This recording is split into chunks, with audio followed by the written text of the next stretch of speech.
Perkenalkan, nama saya Banan. Saya mahasiswa Institut Keguruan dan Ilmu Pendidikan IPIP Siliwangi. Saya mau melakukan wawancara mengenai pembelajaran di masa pandemi. Apa diperbolehkan, Pak? Boleh, silakan. Assalamualaikum, Pak. Waalaikumsalam. Dari mana? Mau apa? Banan. Iya. Dari mahasiswa di Institut Keguruan Ilmu Pendidikan IPIP Siliwangi. Iya. Saya ada tugas KKN mandiri melakukan wawancara mengenai pembelajaran di masa pandemi, Pak. Iya. Apa diperbolehkan? Mangga. Baik, Pak. Yang pertanyaan yang pertama, masalah apa yang Bapak hadapi di masa pandemi? Oh, pembelajaran di masa pandemi yang paling bermasalah adalah komunikasi. Komunikasi antara guru dengan siswa karena terbatas oleh aturan. Aturan tidak bisa untuk berkomunikasi tatap muka. Makanya sekolah-sekolah ada yang menggunakan istilah daring dan luring. Daring itu dalam jaringan, biasa di sini pakai handphone, kemudian tugas atau materi ke anak.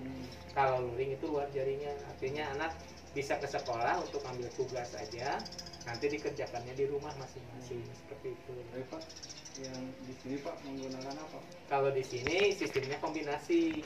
Kombinasi itu artinya karena sebagian siswa ada yang mempunyai teknologi ya, mendukung, dia punya gadget, punya handphone, punya jaringan, dia bisa gunakan pakai istilahnya jaringan daring. Kalau yang tidak punya hal-hal seperti itu, fasilitas kurang mendukung, menggunakan luring luar jaringan. Makanya di sekolah ini menggunakan dua sistem. Bagi siswa yang memiliki teknologi untuk mendukung pembelajaran dalam jaringan tersebut, maka menggunakan istilah daring itu. Siswa langsung tugas diupload lewat banyak sekarang fasilitas, ada Google Form dan sebagainya. Adik-adik mungkin di mahasiswa lebih tahu lah. Di mahasiswa pasti sering itu pertemuan jarang di kelas seperti dulu pembelajaran klasik. Nah, sebagian orang yang tidak mempunyai teknologi tersebut, digunakanlah istilah di luar jaringan tersebut. Di luar jaringan bagaimana caranya? Siswa dalam 1 minggu itu mengambil 1 kali tugas, apakah itu untuk 1 minggu, apakah itu gurunya memberikan tugas untuk 1 bulan, yang jelas tidak ada pertemuan seperti tatap muka biasa.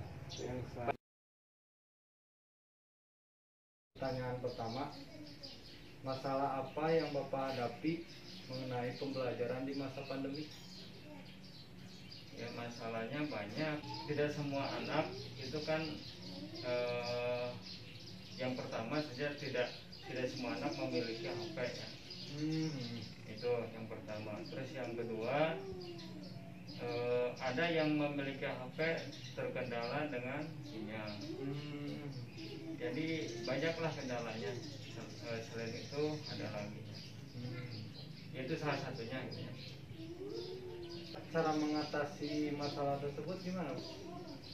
Ya, untuk mengatasi masalah tersebut, ya salah satunya diberikan sebuah modul pembelajaran, yaitu untuk mengantisipasi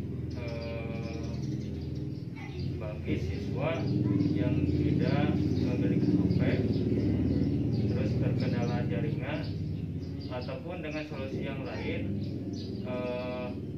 yang tidak memiliki HP itu bisa bergabung dengan siswa yang memiliki HP dan tidak terkendala jaringan. Bicara strategi, pasti semua guru akan mempunyai strategi masing-masing.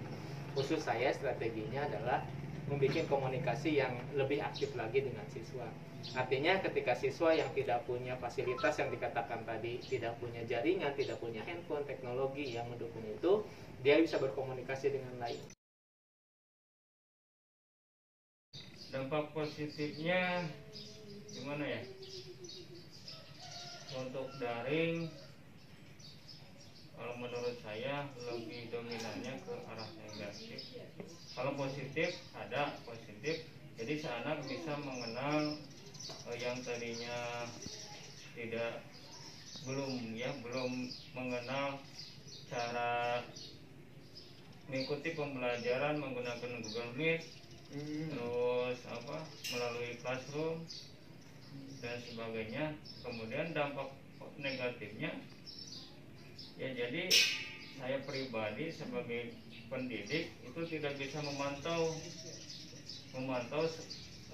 seutuhnya aktivitas pembelajaran siswa. Pun negatif lebih banyak daripada positif yang saya rasakan sekarang ini jelasnya. Tapi positifnya lebih sedikit daripada negatifnya. Negatifnya lebih banyak, positifnya lebih sedikit. Ya, mungkin negatifnya bisa dirasakan oleh adik-adik mahasiswa sendiri. Ketika kita pembelajaran, kalau secara langsung ya, ketika ada permasalahan kita bisa langsung bertanya kepada gurunya, kepada narasumber, kepada dosen atau siapapun. Kadang kalau di masa pandemi seperti ini, ketika menemukan sebuah permasalahan, kita tidak bisa bertanya langsung atau mencari jawaban dari narasumber kita.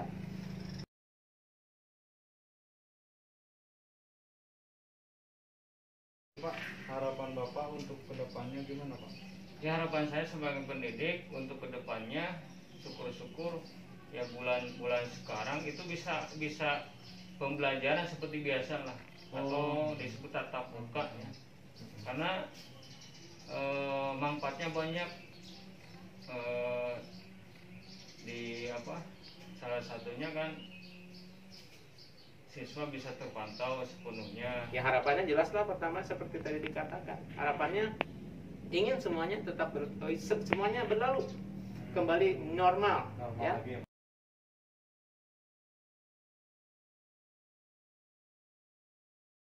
Karena saya mau sedikit membantu tentang proses pembelajaran di SMP ini.